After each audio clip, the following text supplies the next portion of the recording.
Good morning everyone, welcome to Learnology. उम्मीद है सब लोग बहुत अच्छे होंगे और सब लोगों को पता है कि एडवांस मैथ्स का सीरीज चल रहा है जिसमें हम लोग कोऑर्डिनेट पढ़ रहे हैं। और कोऑर्डिनेट का आज कितना नंबर क्लास है? कोऑर्डिनेट का आज 6th क्लास है। तो जिन लोगों ने अभी तक एक भी क्लास नहीं देखा है उन लोगों को बोल रहा हूँ कि इधर आई बटन में लिंक है पूरे प्लेलिस्ट का, जाके हर एक क्लास देख लेना। बहुत इंपॉर्टेंट टॉपिक है और बहुत इंपॉर्टेंट क्लासेस पहले भी हो चुका है। और आज के क्लास में हम लोग क्या पढ़ेंगे? आज के क्लास में हम लोग पढ़ेंगे intercept form of line and angle between two lines. जो इंटरसेप्ट फॉर्म ऑफ लाइन है वो कैसा होता है, क्या होता है वो देखेंगे, और एंगल बिटवीन टू लाइंस कैसे निकलता है ये भी देखेंगे। और 2-3 करके क्वेश्चन करेंगे दोनों टॉपिक के ऊपर, ठीक है? तो चलो स्टार्ट करते हैं। पहले दे, और अगर चैनल पर नए हो तो चैनल को सब्सक्राइब ज़रूर कर लेना, बेल आइकन भी प्रेस कर लेना। तो अब हम इंटरसेप्ट फॉर्म ऑफ लाइन को देख लेते हैं कि इंटरसेप्ट फॉर्म ऑफ लाइन है क्या, किस तरीके से इसको लेके इसको निकाला जाता है। तो मान लो, मैं मान लेता हूँ कि ये क्या है, ये मानना क्या है, ये एक्स एक्सिस है, ये वाई एक्सिस है। मानना ये है कि मान लो ये एक लाइन है, ठीक है? इस लाइन का मैं मान लेता हूँ ये जो वाला जो पॉइंट है जहाँ पे इसने कट किया, इस पॉइंट ये क्या है, ये 0B है क्योंकि यहाँ पे एक्स नहीं है। और इस पॉइंट का कोऑर्डिनेट क्या है? इस पॉइंट का मैं मान लेता हूँ A0 है। मतलब ये जो डिस्टेंस है वो A है और ये जो डिस्टेंस है वो कितना है, वो B है, ठीक है?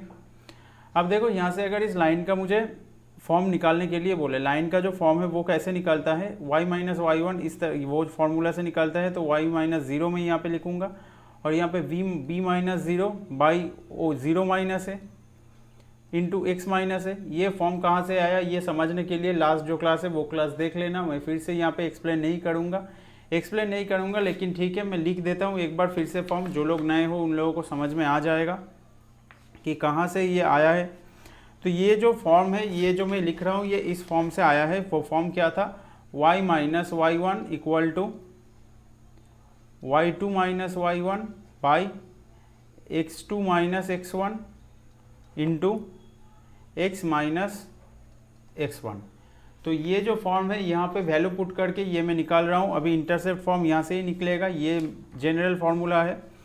यहाँ से अगर मैं इंटरसेप्ट फार्मूला निकालूँ तो यहाँ पे कैलकुलेट करूँगा तो क्या मिल जाएगा, y माइनस 0, यहाँ पे y रह जाएगा और यहाँ पे क्या रह जाएगा, माइनस b बाई ए, क्योंकि नीचे माइनस ए है वो माइनस चला जाएगा, इंटू एक्स माइनस ए।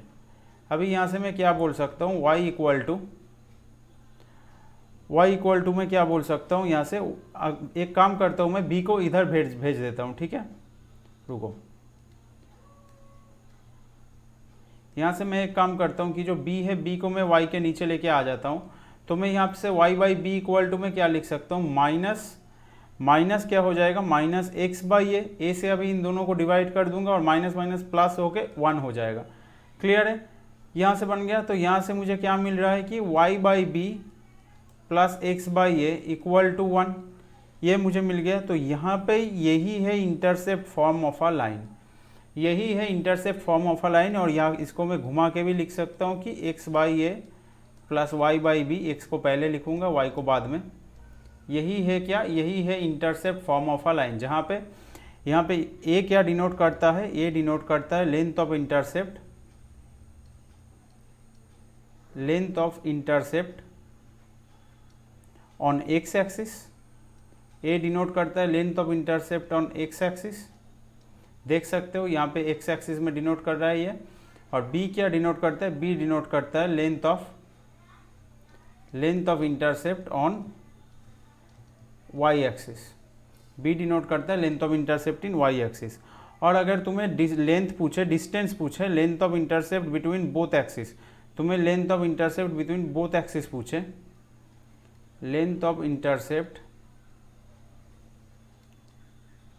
बिटवीन बोथ एक्सिस, तो वो क्या हो जाएगा, बोथ एक्सिस मतलब ये जो डिस्टेंस है यहाँ से लेके यहाँ तक का, ये वाला जो डिस्टेंस है, ये अगर तुम लोगों को पूछ ले तो ये क्या हो जाएगा, बोथ एक्सिस के बीच में ये क्या हो जाएगा, ये हो जाएगा root over a square plus B square. Normal सी बात है, ये एक राइट एंगल ट्राइंगल है और ये इसका परपेंडिकुलर है, ये इसका बेस है। तो हाइपोटेनियस का वैल्यू निकालना है, root over a square by b square, ये हो जाएगा इसका length of intercept between both axis. तो इंटरसेप्ट फॉर्म ऑफ लाइन जो है वो तुम लोगों को समझ में आ गया होगा। अब देखते हैं इसके ऊपर से क्वेश्चन किस तरीके से आता है। छोटा टॉपिक है, ज़्यादा क्वेश्चन नहीं आता है, जो भी आता है ईजी क्वेश्चन आता है। देख लेते हैं। देखो पहला क्वेश्चन क्या है, find the equation of a line which cuts the intercept -3 units and 5/2 units on x axis and y axis respectively. Line का इक्वेशन निकालने के लिए बोला है, डेटा क्या दे दिया है, intercept -3 unit and 5/2 unit on x and y। मतलब x यूनिट पे इंटरसेप्ट है -3 और y एक्सिस पे इंटरसेप्ट है 5/2। तो कुछ नहीं करना है, सिंपल जो फॉर्म हमें मिला है उस फॉर्म पे हमें वैल्यू पुट करना है, y/b = 1। यहाँ पे वैल्यू पुट कर दो सिर्फ x -3 प्लस y/5/2 = 1। यहाँ से कैलकुलेट करके हम क्या लिख सकते हैं, -x/3 लिख सकते हैं, इसको लिख सकते हैं 2y/5 = 1। वहाँ से इक्वेशन अगर कैलकुलेट करेंगे तो क्या आ जाएगा, 5x - 6y = 15 उधर चला जाएगा, 15 नहीं होगा यहाँ पे -15 होगा, क्योंकि नीचे देखो ये माइनस था, या फिर तुम इसको 15 भी बोल सकते हो। यहाँ पे -15 क्यों होगा वो बताओ पहले, यहाँ पे -15 क्यों होगा, ये जो -x है ये इस माइनस को मैंने उधर भेज दिया, इसलिए माइनस उधर ही जाएगा।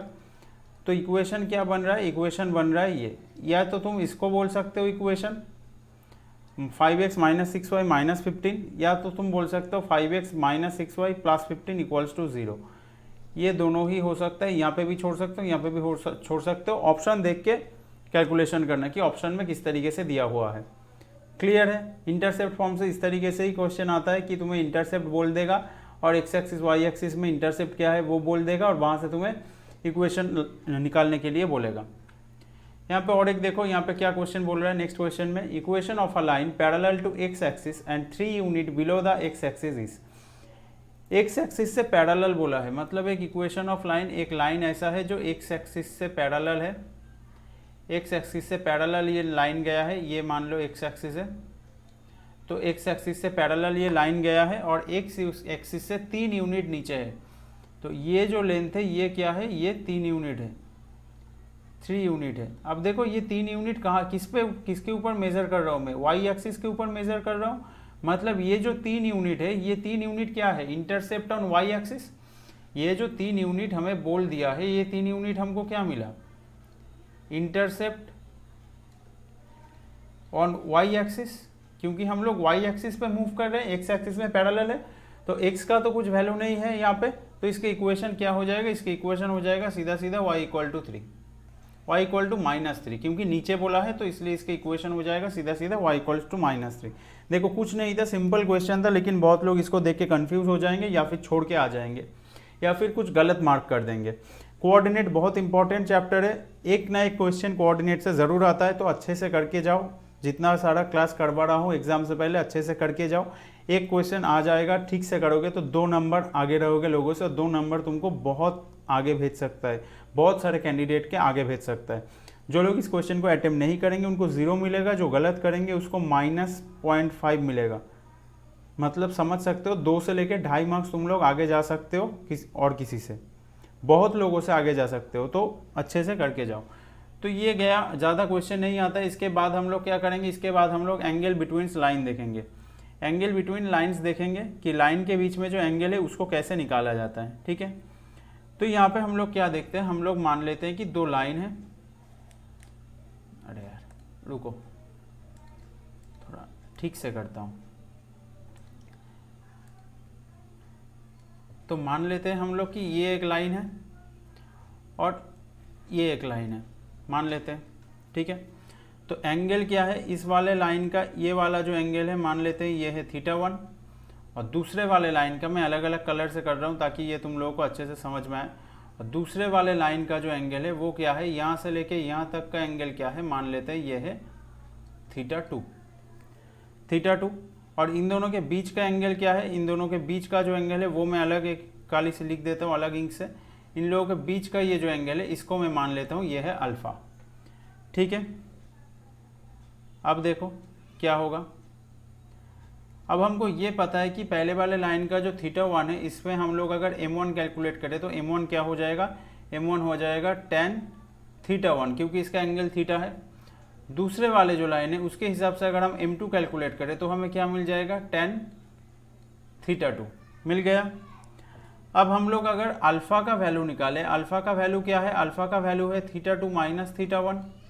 यहाँ पे अगर हम दो साइड पे इसको tan पे लेके जाए, tan पे लेके जाए, क्योंकि हम लोग एंगल जो है वो tan पे मेजर करते हैं, तो tan अल्फ़ा इक्वल टू हम लोग क्या लिख सकते हैं, tan θ2 माइनस θ1।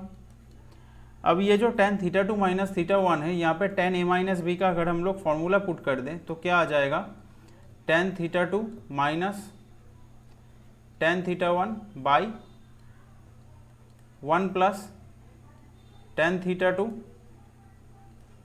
tan θ1 हो गया, ये आ गया। अभी tan θ1 का मतलब क्या, m1, tan θ2 का मतलब क्या, m2। तो यहाँ पे वैल्यू बिठा लो और ये जो वैल्यू निकलता है वो मॉड में लिया जाता है वैल्यू।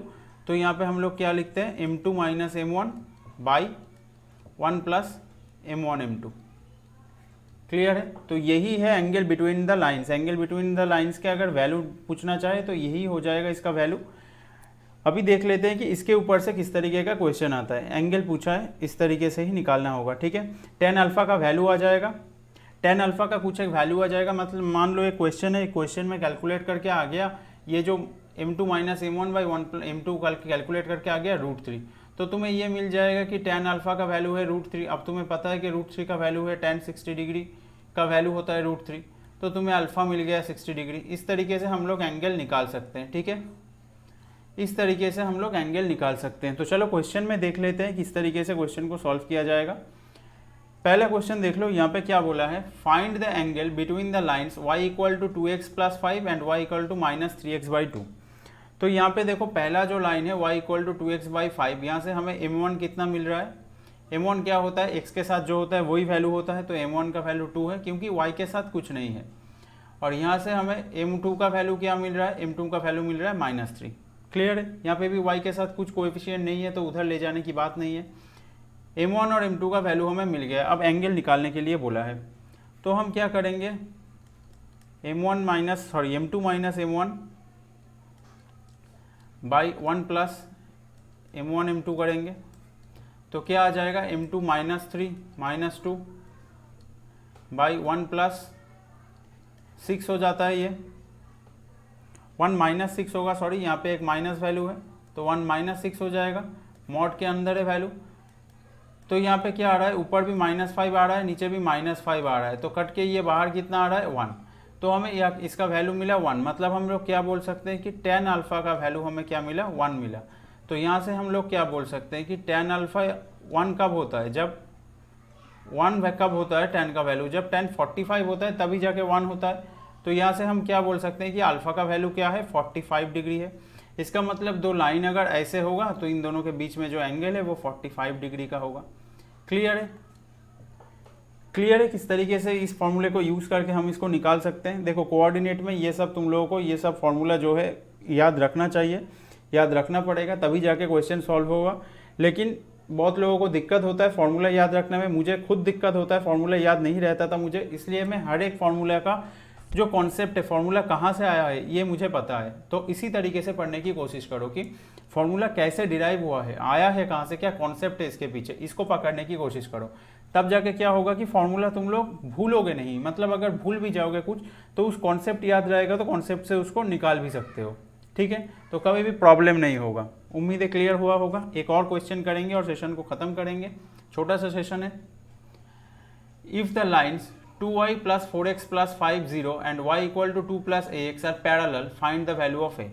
देखो दोनों लाइन को पैरेलल बोला है तो यहाँ पे क्या है, हम लोग लिख सकते हैं 2y equal to 4x plus 5, 2y equal to 4x plus 5 लिख सकते हैं, -4x -5 होगा। रुको यहाँ पे गलत लिख दिया, x और y को हम लोगों को उधर भेजना है तो हम लोग क्या लिख सकते हैं, 2y इक्वल टू हम लोग लिख सकते हैं -4x -5, y इक्वल टू क्या लिख सकते हैं -2x -5/2, 2 से डिवाइड कर दिया दोनों को। यहाँ पे हम लोग क्या लिख सकते हैं, y इक्वल टू 2 + ax है, ठीक है, 2 + ax है। यहाँ पे x के साथ क्या है, a है। तो देखो दो लाइन अगर पैरेलल है, मैंने पढ़ाया था दो लाइन अगर पैरेलल है तब क्या होता है, दो लाइन जब पैरेलल होता है तब m1 इक्वल टू m2 बनता है। m1 इक्वल टू m2 बनता है। तो यहाँ से मुझे क्या मिल रहा है, m1 का वैल्यू मुझे क्या मिल रहा है, m1 का वैल्यू मुझे मिल रहा है -2 और m2 का वैल्यू यहाँ से क्या मिल रहा है, m2 का वैल्यू मुझे मिल रहा है a। तो m1 -2 इक्वल टू मैं a लिख सकता हूँ। तो तुम्हें a का ही वैल्यू पूछा है तो a का वैल्यू कितना निकल गया, -2।